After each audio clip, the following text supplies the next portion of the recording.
É ruim demais quando o cara pega os passageiros, rapaziada. A rua toda cheia de lama. É, posso fazer o quê, moço? Que Deus só me deu condição de eu morar aqui. Nessa rua, Deus não me deu Eu tô falando aqui na câmera, moça. de morar em Boa Viagem. É que eu tô gravando um vídeo aqui, não tô falando com a senhora não, entendeu? Eu tô falando. Não me deu condição de morar em Boa Viagem. Ah, Deu condição de morar aqui dentro da lama. Fazer o quê? Olha a lama.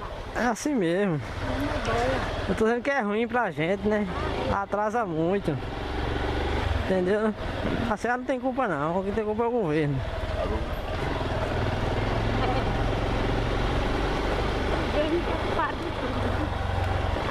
Essa daqui é mesmo que merda.